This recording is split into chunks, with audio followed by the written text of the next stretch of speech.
Hello student, कैसे हैं आप? मैं सूर्यकांत चतुर्वेदी बायोस्टिक आपका ऑनलाइन क्लासेज में स्वागत करता हूं। जैसा कि आपको मालूम है कि हम लोग जो इस समय पढ़ रहे हैं वो गुप्त साम्राज्य के बारे में पढ़ रहे हैं। किसके बारे में पढ़ रहे हैं? गुप्त साम्राज्य के बारे में पढ़ रहे हैं।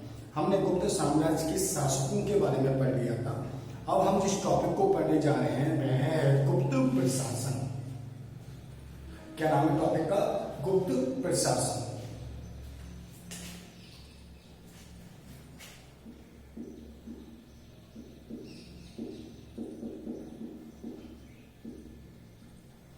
बेटा, गुप्त प्रशासन के बारे में बात की जाए तो संपूर्ण जो व्यवस्था है वो कैसी है? राजतंत्रात्मक है।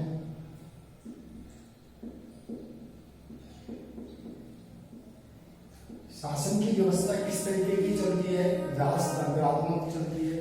यानी शासन की जो शक्ति है किसके हाथ में केंद्रित है? राजा के हाथ में केंद्रित है। ठीक है। पूरा जो गुप्त प्रशासन है वह देवत्व के सिद्धांत पर कार्य करता है।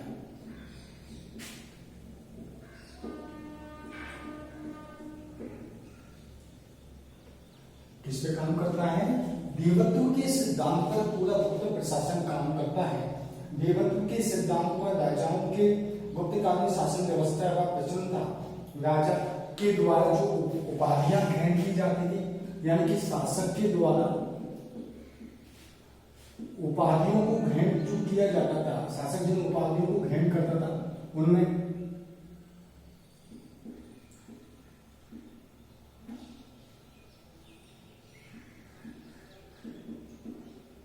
परम भट्टारक, राजा के द्वारा ग्रहण की जाने वाली उपाधियों के नाम है परम भट्टारक। तो परम भट्टारक के बाद में जो उपाधि आती है महाराजा धीराज, कौन सी आती है?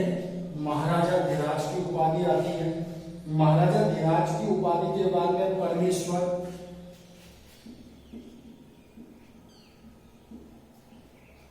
परम देवता,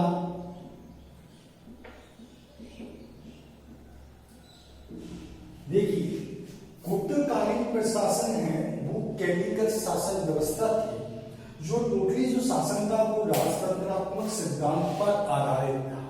किस पर आधारित था? राजतंत्रात्मक जो सिद्धांत है उसके ऊपर आधारित था। देवत्व के सिद्धांत पर ये चलते थे।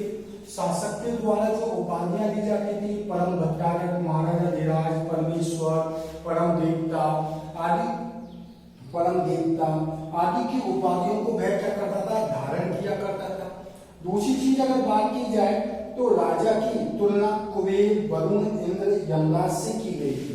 यानी कि राजा की जो तुलना है, शासक की जो तुलना है वो किससे की गई है? वरुण से की गई है।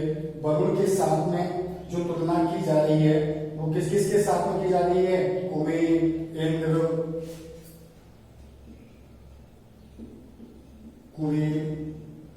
इंद्र, वरुण, कुबेर, इंद्र और यमराज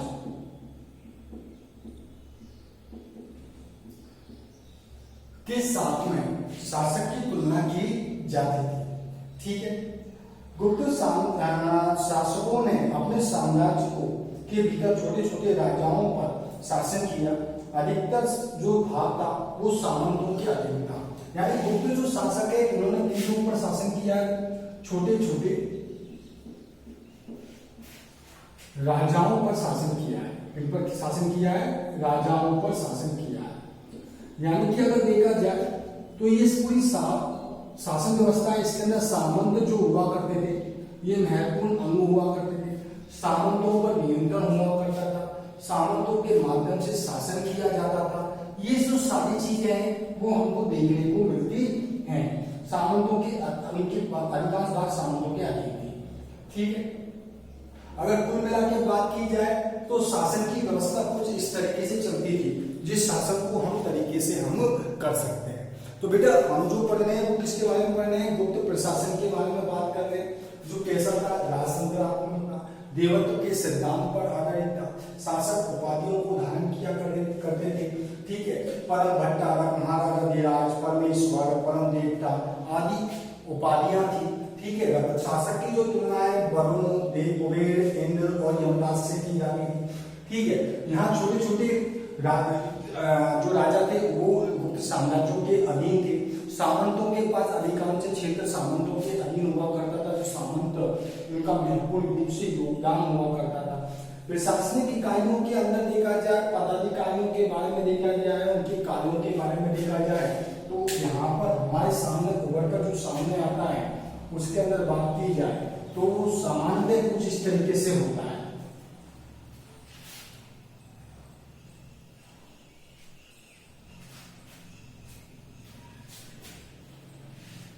गुप्तकालीन प्रशासनिक अधिकारियों को देखिए, गुप्तकालीन प्रशासनिक अधिकारियों में पदाधिकारी और यहां हो गए इसके पद, पदाधिकारी और पद। अब पदाधिकारी के अंतर्गत बात की जाए कुमारवात्य,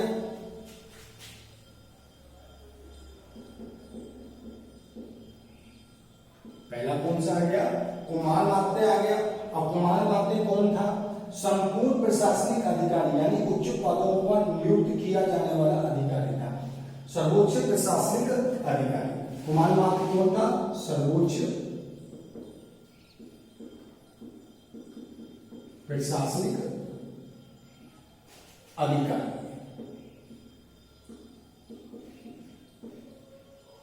सर्वोच्च प्रशासनिक अधिकारी कौन हुआ करता था? कुमारवात्य हुआ करता था। यानी संपूर्ण पदों उसके जो पद हुआ करते थे उन उच्च पदों पर नियुक्त किया जाता था, उच्च से उच्च पद पर नियुक्त किया जाता था।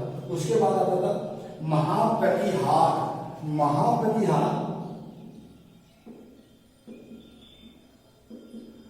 महाप्रतिहार के बारे में बात की जाए बेटा तो महाप्रतिहार कौन हुआ करता था? महाप्रतिहार हुआ करता था राजमहल का सुरक्षा अधिकारी।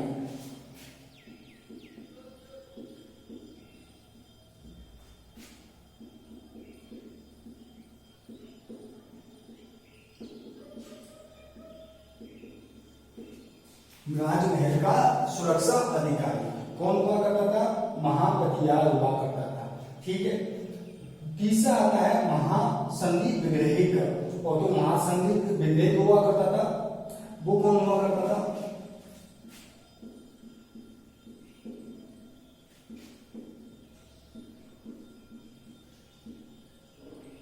महासंधि विग्रहिक। महासंधि विग्रहिक जो बेटा हुआ करता था वो हुआ करता था वैदेशिक नीति या युद्ध या शांति का मंत्री।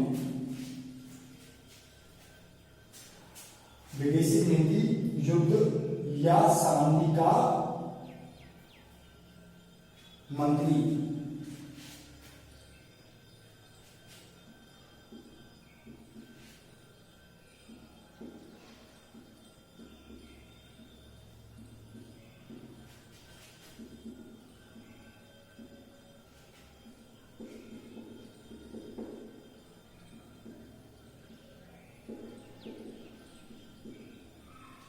ठीक है, विदेशी नीति, युद्ध या शांति का मंत्री कौन हुआ करता था? महासंधि विग्रहिक हुआ करता था। ठीक है, उसके पश्चात में आता है महाबलाधिकृत। महाबलाधिकृत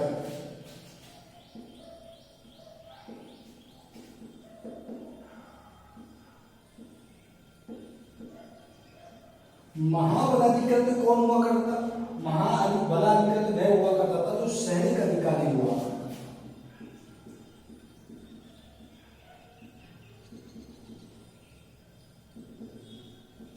महाबलाधिकृत कौन हुआ करता था? सैनिक अधिकारी हुआ करता था।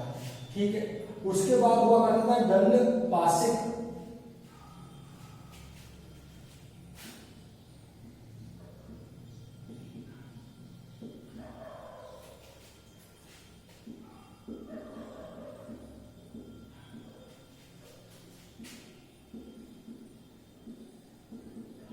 पुलिस अधिकारी। दंडपाशिक कौन हुआ करता था? पुलिस अधिकारी हुआ करता था। ठीक है, उसके पश्चात में महादंड नायक युद्ध एवं न्याय विभाग का कार्य देखने वाला।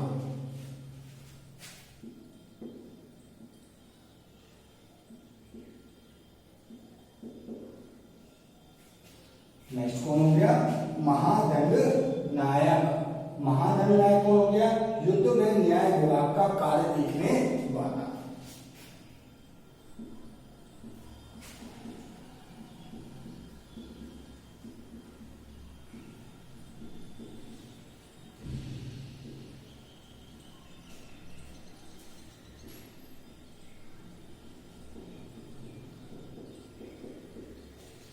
युद्ध एवं न्याय विभाग का क्या करता था? ये कार्य को देखा करता था। ठीक है, तो कुछ अधिकारी तो ये थे, फिर बाकी के अधिकारियों के बारे में करेंगे। कुमारमात्य सर्वोच्च प्रशासनिक अधिकारी हुआ करता था, कुमारमात्य। ठीक है, ठीक है, कुमारमात्य कौन हुआ करता था? सर्वोच्च अधिकारी हुआ करता था, प्रशासनिक अधिकारी। महाप्रतिहार राजभवन का सुरक्षा अधिकारी हुआ करता था।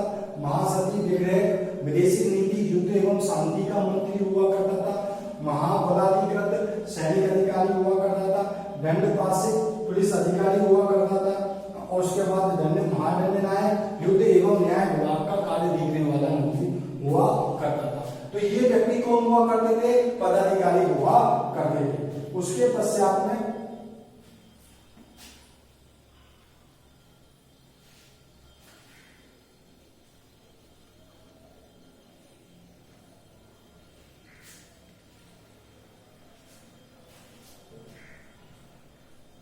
उसके बाद में अगर बात की जाए महाभंडार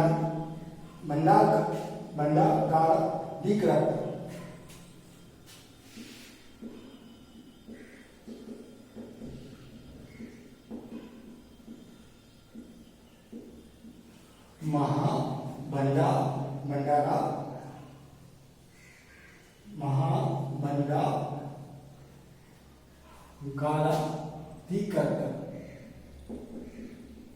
गाराधिकृत ये जो हुआ करता था, ये व्यक्ति वह हुआ करता था जो राजकोष का राजकीय कोष का प्रधान हुआ करता था।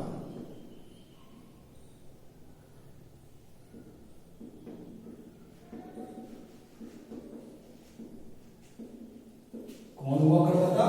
राजकोष का प्रधान हुआ करता था। कौन? महाभंडागाराधिकृत। ये कौन हुआ करता था बेटा? राजकोष का प्रधान हुआ करता था। उसके बाद में नेक्स्ट ध्रुवाधिकरण।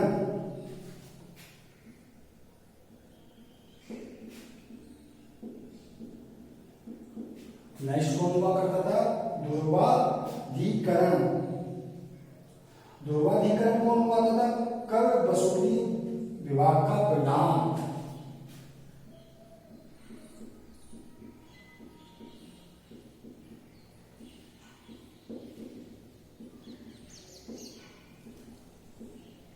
कर वसूली विभाग का कौन हुआ करता था? प्रधान हुआ करता था। कौन? ध्रुवाधिकरण। उसके बाद नेक्स्ट है महापीलुपति।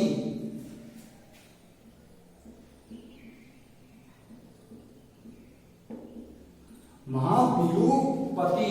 और महापीलुपति कौन हुआ करता था? गज सेना का अध्यक्ष। गज सेना यानी कि हाथियों की सेना।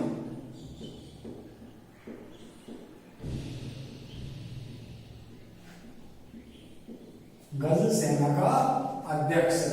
उसके पश्चात में आता है पुष्पपाल।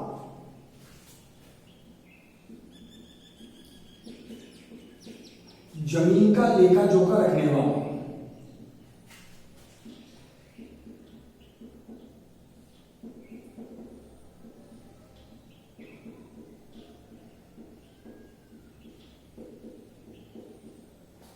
जमीन का लेखा जोखा रखने वाला कौन कहलाता था? पुष्पपाल कहलाता था। ठीक है, जमीन का लेखा जोखा जो रखता था, रखने वाला, उसको क्या कहा जाता था? पुष्पपाल कहा जाता था। ठीक है, गुप्तकालीन प्रशासनिक अधिकारियों के बारे में हमने पहले पढ़ लिया। उसके बाद में जो शेष रहे थे तो उनको अब पढ़ रहे हैं। तो पहला है महाभंडागाराधिकृत। तो ये क्या हुआ करता था? कोष का प्रधान होता था, राजकोष का। ध्रुवाधिकरण ये कर वसूली का विभाग का अधिकारी हुआ करता था प्रधान। महातिरुपति गज सेना का अध्यक्ष हुआ करता था। उसके बाद जमीन का लेखा जोखा रखने वाला जो हुआ करता था उसे क्या कहा जाता था, पुस्तपाल कहा जाता था। ठीक है, उसके बाद में अगर देखा जाए केंद्रीय प्रशासन के बारे में किया जाए तो संचालन मंत्रिमंडल करता था। अब दूसरी चीज आती है कि सबसे पहली बात ये होती है केंद्र का जो प्रशासन होता है वो किसके हाथ में रहा करता था, केंद्रीय शासन को कौन देखा करता था, केंद्र की रूपरेखा किस तरीके की हुआ करती थी। तो उसके बारे में बात की जाए तो केंद्रीय शासन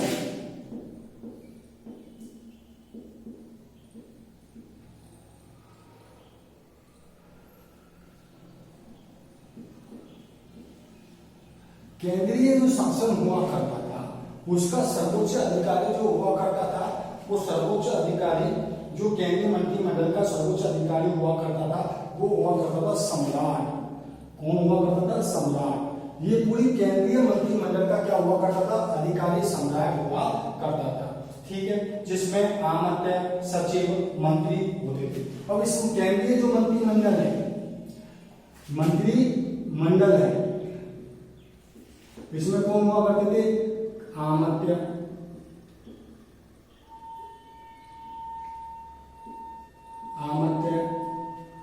के अलावा सचिव हुआ करता था, आमंत्य हुआ करता था, सचिव हुआ करते थे, मंत्री हुआ करते थे,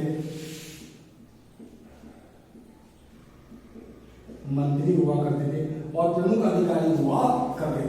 किसमें हुआ करते थे, मंत्रिमंडल। केंद्रीय मंत्रिमंडल का प्रधान कौन होता है, सम्राट। और उसके मंत्रिमंडल में आमंत्य हैं, मंत्री हैं और सचिव हैं, ये सब लोग हुआ करते थे। नौकरशाही आमंत्य के नाम से जाना जाता है। और ये पूरी जो नौकरशाही है क्या है, नौकरशाही। इस नौकरशाही को आमंत्य के नाम से जाना जाता था। किस नाम से जाना जाता था, आमंत्य से। बेटा जैसे कि आपको मैं बता रहा हूँ, हम लोग जो पढ़ रहे हैं गुप्त प्रशासन, केंद्रीय प्रशासन सम्राट के हाथ में था। उसको एक मंत्रिमंडल हुआ करती थी जिसमें आमंत्रित सचिव, मंत्री और अन्य मंत्री हुआ करते थे। ठीक है, पूरी जो शासन व्यवस्था थी वो किस पे थी, नौकरशाही पे। तो आमंत्य है ये नौकरशाही के नाम से जाना जाता था। ठीक है, प्रांतीय प्रशासन की बात की जाए, प्रांतीय प्रशासन की बात की जाए तो प्रांतीय प्रशासन के बारे में मैं आपको बताना चाहूंगा।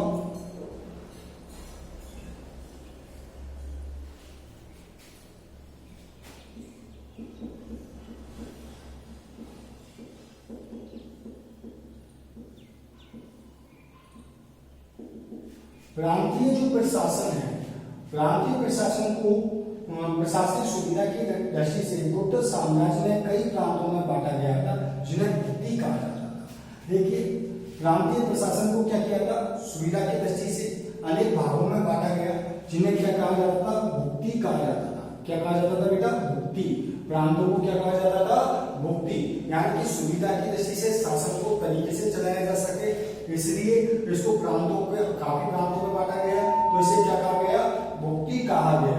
ठीक है, प्रमुख प्रांत कौन से थे, कुंडू भट्टक, ठीक है, उत्तरी बंगाल, बर्धमान भुक्ति, बंगाल, तीर भुक्ति, तिरहुत, कुंडभट्टक उत्तरी बंगाल, मालवा भुक्ति मध्य प्रदेश। इसके अलावा मगध है, सौराष्ट्र है, कौशाम्बी है, श्रीनगर है, प्रमुख भुक्ति के प्रांत होते थे। भुक्ति का शासन उपरिक कहलाता था। जो ये भुक्ति का जो शासन चलाया करता था, जो शासन हुआ करता था उसे क्या कहा जाता था, उपरिक कहा जाता था। क्या कहा जाता था बेटा, उपरिक कहा जाता था, जो इस शासन को वह चलाया करता था। दूसरी चीज बात की जाए तो सीमांत प्रदेश के शासक को गोप्ता कहलाता था। और जो सीमांत क्षेत्र का जो शासक होता था, कहां का, सीमांत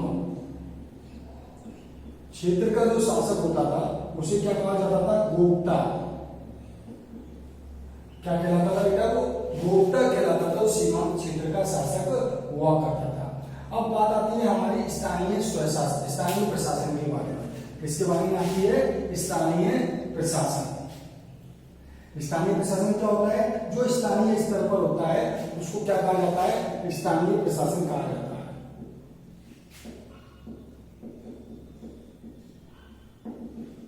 ठीक है, अब स्थानीय स्थानीय प्रशासन है, स्थानीय प्रशासन का कारोबार किस तरीके से चलाया जाएगा उसके बारे में भी हमको देखना भी आवश्यक है कि स्थानीय प्रशासन को, ठीक है।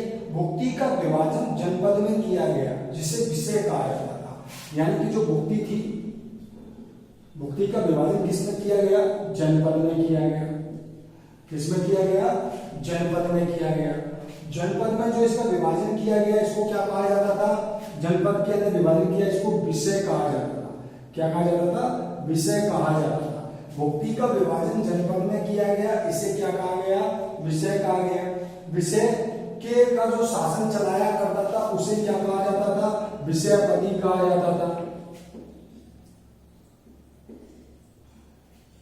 विषय का शासन चलाता था उसे क्या कहा जाता था? विषयपति कहा जाता था। जो विषय के शासन को चलाता था उसे विषयपति कहा जाता था, या विषयपति कह सकते हैं हम इसको। क्या कह सकते हैं? विषयपति कह सकते हैं, जो इसके शासन को चलाता था, ठीक है। स्थानीय प्रशासन भुक्ति है, भुक्ति को जनपद में बांटा गया, जनपद को विषय कहा गया, विषय के शासन को चलाने वाले को क्या कहा जाता था? विषयपति कहा जाता था, ठीक है। विषय जो विषय परिषद की सहायता से शासन चलाता था। अब देखिए विषयपति जो है वो शासन को किसके माध्यम से चलाता है? विषय परिषद के माध्यम से। किसके माध्यम से चलाता है? विषय परिषद के माध्यम से शासन को चलाता है, ठीक है। जनपद को विषय कहा जाता था, ठीक है। इसके शासक को विषयपति कहा जाता था। इसके शासन को चलाने के लिए क्या हुआ करती थी? विषय परिषद हुआ करती थी, जिसके माध्यम से शासन को चलाया जाता था। विषय परिषद में नगर, श्रेष्ठी, सातवाह, प्रथम कुलिक, प्रथम कायस्थ सदस्य हुआ करते थे। कौन कौन हुआ करते थे इसके सदस्य? सदस्य जो हुआ करते थे उन सदस्यों के नाम एक बार फिर मैं आपको बता देता हूँ। सदस्य हुआ करते थे नगर श्रेष्ठी, सातवाह,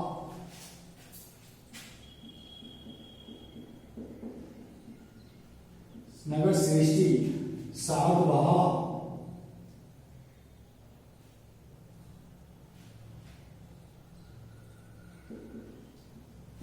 प्रथम कुलिक,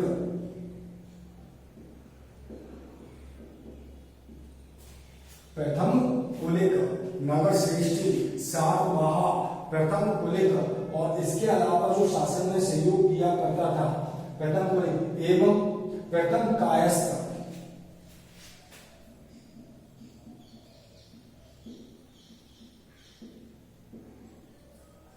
प्रमुख हुआ करते थे, जिनके माध्यम से शासन चला। नगर श्रेष्ठी यानी कि नगर का जो गणमान्य व्यक्ति होता था, सातवाह जो अपनी श्रेणी का मुखिया हुआ करता था, प्रथम कुलिक यानी कुल का प्रमुख हुआ करता था, प्रथम कायस्थ जो प्रशासनिक कार्यों में महत्वपूर्ण योगदान दिया करता था वह व्यक्ति। तो इनके माध्यम से क्या किया जाता था?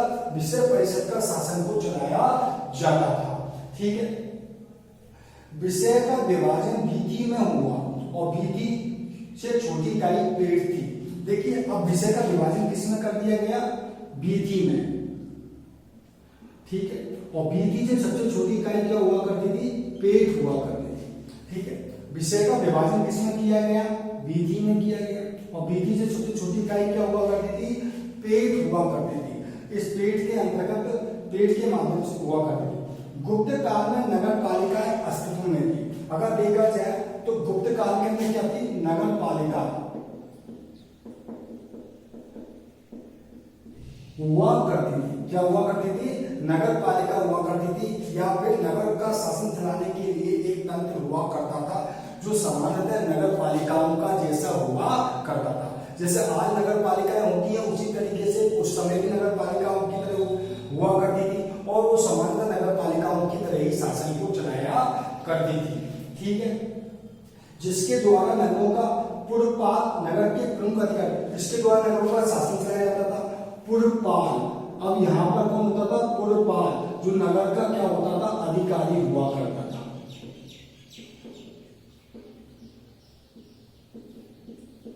पुरपाल कौन हुआ करता था?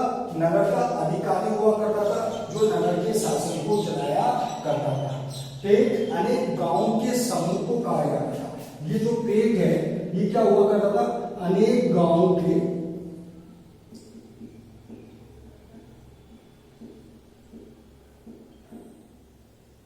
का जो समूह हुआ करता था, इसे क्या कहा जाता था बेटा? पेट कहा जाता था। ठीक है। दामोदर ताम्रपत्र से ग्राम सभा के कुछ पदाधिकारी महत्ता अष्टकुलाधिकारी आदि का उल्लेख मिलता है। गांव का प्रबंध जो देखते थे, और गांव का प्रबंध देखने के लिए अधिकारी हुआ करते थे जिनके माध्यम से गांव का प्रबंध देखा जाता था। देखिए स्थानीय प्रशासन होती है वो जनपदों में विभक्त था। जनपद को विषय कहा जाता था, विषय का शासन विषयपति के द्वारा चलाया जाता था। उसके लिए शासन चलाने के लिए विषय परिषद हुआ करती थी जिसमें नगर श्रेष्ठी सातवाह प्रथम कुलेक एवं प्रथम कायस्थ हुआ करते थे। ठीक है, विषय को विधि में बांटा गया था, विधि को पेट में बांटा गया। पेट अनेक गांवों का समूह हुआ करता था। सामान्यतः आज की तरह नगर पालिकाओं के माध्यम की हुआ करती होंगी जिनके माध्यम से शासन चलाया करता था। ठीक है, नगर के शासन को के लिए अधिकारी जो हुआ करता था वो पुरपाल हुआ करता था, जिसको नगर का क्या हुआ करता था, अधिकारी हुआ करता था। तो बेटा हमने जो पढ़ा है वो क्या पढ़ा है, स्थानीय शासन के बारे में पढ़ा है। और मुझे लगता है कि स्थानीय जो शासन है आपके तरीके से समझ में आ गया होगा, जो कि आपके लिए क्या होगा, लाभदायक भी होगा। जैसा कि आप जानते हैं कि यहाँ पर जिस टॉपिक को लेके चल रहे हैं वो काफी लाभदायक है। अब नए जो शासन का जो टॉपिक चल रहा है उस टॉपिक का नाम है न्याय प्रशासन। क्या है? न्याय प्रशासन।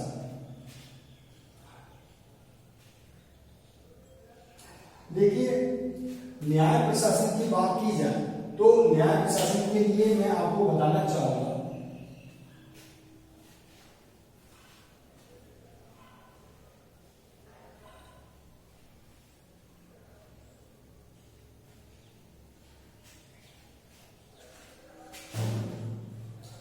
न्याय प्रशासन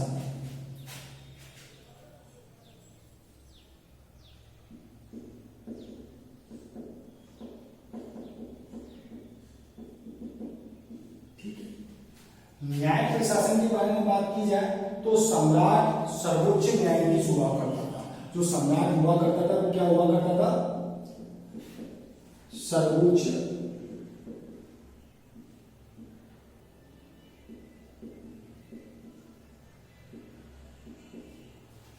न्यायाधीश हुआ करता था। कौन? सम्राट, जिसके माध्यम से शासन की महत्वपूर्ण शक्ति उसमें निहित हुआ करती थी। ठीक है, नारद बृहस्पति स्मृतियों में गुप्त काल में न्याय व्यवस्था का अत्यधिक विकसित होने का पता चलता है। इस काल में पहली बार दीवानी और फौजदारी कानूनों में भेद हुआ। अब देखिए इस काल के अंतर्गत अगर देखा जाए तो पहली बार दीवानी और फौजदारी दो प्रकार के कानून होते हैं। ठीक है, एक तो दीवानी होते हैं और एक फौजदारी होते हैं। इन दोनों में पहली बार क्या हुआ, भेद हुआ कि दीवानी कौन से होते हैं और फौजदारी कौन। सम्राट कौन हुआ करता, सर्वोच्च न्यायाधीश हुआ करता था। वो संपूर्ण शक्ति किसमें निहित हुआ करती थी, सम्राट के अंदर हुआ करती थी। इस काल के अंदर दीवानी और फौजदारी कानूनों के अंदर क्या किया गया, भेद किया गया। ठीक है, भेद हुआ जिसकी विशद व्याख्या की हुई। पुग और कुल नामक दो संस्था के सदस्यों के विवादों का फैसला करते थे। पुग और कुल, देखिए दो संस्थाओं का नाम मिलता है हमको, पुग और कुल नामक दो संस्थाएं हुआ करती थी जो विवादों का क्या करती थी, हल किया करती थी। विवादों का हल इनके द्वारा किया जाता था। फाहियान के अनुसार गुप्त काल में दंड विधान बहुत कम कठोर था, मृत्युदंड का कोई प्रावधान नहीं था, आर्थिक दंड महत्वपूर्ण हुआ करता था। ठीक है, फाहियान जो कहता है, फाहियान ये कहता है कि गुप्त काल के अंदर दंड जो विधान है वो काफी कमजोर हुआ करता था। कैसा हुआ करता था, कमजोर, क्योंकि मृत्युदंड अधिकांश से नहीं दिया जाता था। जो सामान्यतः आर्थिक दंड लगाया जाता था। कौन से दंड लगाया जाता था, आर्थिक जो दंड है उसको ही लगाया जाता था। मृत्युदंड का कोई ऐसा प्रावधान नहीं था। आर्थिक रूप से जो दंड है वही लगाया जाता था, जिसको हम अर्थदंड कहते हैं। सामान्यतः यहाँ पर हमने जो पढ़ा बेटा गुप्त प्रशासन के अंदर आज हमने न्याय व्यवस्था का पढ़ा है। कल इसकी आर्थिक व्यवस्थाओं के बारे में पढ़ेंगे। मुझे आशा है कि आपको जो टॉपिक मेरे द्वारा पढ़ाए जा रहे हैं वो आपके समझ में आ गए होंगे। ठीक है, तो बेटा मेरी क्लासेस से कंटिन्यू जुड़े रहिए, इससे आपको लाभ मिल सके। आज हम जो टॉपिक पढ़ रहे हैं गुप्त प्रशासन के बारे में पढ़ा। गुप्त प्रशासन के अंदर केंद्रीय प्रशासन, स्थानीय प्रशासन और न्याय व्यवस्था के बारे में पढ़ा। कल हम जो पढ़ेंगे वो आर्थिक जीवन के बारे में पढ़ेंगे। आशा है आप ऐसे ही जुड़े रहिए। आप पढ़ें ST Y Suryakant sir, continue आप मेरी क्लासेस से जुड़े